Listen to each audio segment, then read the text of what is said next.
পহেলা বৈশাখে প্রতি বছর একটা অশান্তির মধ্যে দিয়ে যাইতে হয়। একটা হাজবেন্ড বা বয়ফ্রেন্ড একটা মানসিক চাপে থাকে তার বউ বা গার্লফ্রেন্ডের কাছে। এমনই একটা গার্লফ্রেন্ড যখন তার বয়ফ্রেন্ডকে পহেলা বৈশাখ নিয়ে কথা বলে তখন, জান একটু আসো না, কথা আছে। বলো। আচ্ছা বলো তো, কোন শাড়িটা সুন্দর, এইটা না ওইটা? একটা কিনলেই হয় জান, ব্যাপার না, দুইটাই তো সুন্দর। না একটা বলো, কোনটা সুন্দর, এইটা না ওইটা? দুইটাই তো সুন্দর মনে হইতেছে, এইটা একটু বেশি সুন্দর, এইটা নাও। কিন্তু আমার তো ওইটা পছন্দ হয়েছে, ওইটা তোমার ভালো লাগে নাই? বাবু এত কাজ করতেছি বাবু, সারাদিন কাজ করছি, এখনো কাজ করতেছি, আমার মাথায় তো কাজ নিয়ে একটা টেনশনের মধ্যে থাকে না, দেখতেছো না? তোমার যেটা ভালো লাগে সেটা নাও, জিজ্ঞেস করছো বলে দিছি। কিন্তু তুমি যেটা বলছো ওইটার তো দাম বেশি, আর আমি যেটা পছন্দ করতেছি এটা ওইটার থেকে একটু কম দাম। আরে বাবা যত দামই হোক নাও না বাবু, ভালো লাগলেই নাও, দাম দিয়ে কি, যেটা ভালো লাগে ওইটা নাও। বলো না কোনটা নিবো, এমন করো কেন? এই তোমার সমস্যাটা কি? দুই দিন আগে জিজ্ঞেস করলে দেশি মুরগি কিনবো না ফার্মের মুরগি, তোমার বললাম ভাই তুমি ফার্মের মুরগি কিনো, তুমি গিয়ে কিনে আনলা 4টা দেশি মুরগি 4টা ফার্মের মুরগি, ইচ্ছাটা তো তোমারই পূরণ হইলো তাই না? তারপর জিজ্ঞেস করলা লাল শাক কিনবো না পালং শাক কিনবো, ভয়ের চোটে কোনো কথাই বলি নাই, কিনে আনলা লাল শাক, যদি বলতাম পালং শাক তাহলে দুইটাই কিনে আনতা।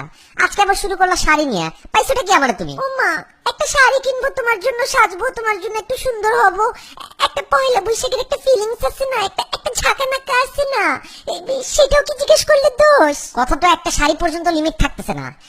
আমি কি তোমার কোনোদিন জিজ্ঞেসি জান কোন জিন্স পরবো, কালো না নীল? জান কোন টি শার্ট পরবো, হাফাতা না ফুলাতা?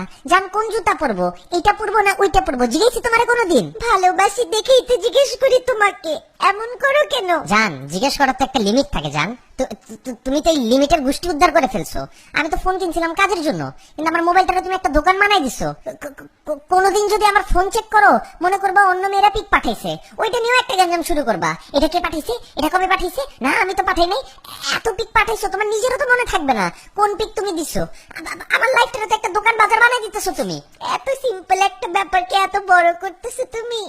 দুইটা শাড়ির কথাই তো জিজ্ঞেস করছি। তোমার কাছে সিম্পল লাগতে পারে জান, আমার কাছে তো সিম্পল লাগতেছে না। তোমার কাছে দুইটা শাড়ি, আমার কাছে তো 2 কোটি শাড়ির সমান লাগতেছে। বলতেছি এটা কেন, তুমি বলতেছো ওইটা কেন না। তখন যখন বলি ওইটা কেন, তুমি বলতেছো এইটা কেন না।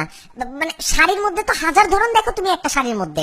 তোমাদের মেয়েদের মতন তো এত নিখুঁত চোখ আল্লাহ আমাকে দেয় নাই। তোমার কারণে প্রতিদিন একটা আতঙ্কে আমি বাস করতেছি। এমনি বলতেছো কেন? আমি কি এতই খারাপ? তোমার জন্যই তো সাজি। কিসের এত আতঙ্ক? কিসের আতঙ্ক মানে? পয়লা বৈশাখ কেবল যাইতেছে, আমি যদি আজকে পরকিয়া করতাম এত আতঙ্কে থাকতাম না যতটা তোমার প্রশ্নের আতঙ্কে থাকতো। আমার প্রত্যেক দিন একটা নতুন আতঙ্ক নিয়ে আসো। তোমার পায়ে পড়ি যান, তোমার যেই শাড়ি পছন্দ সেই শাড়ি কিনো।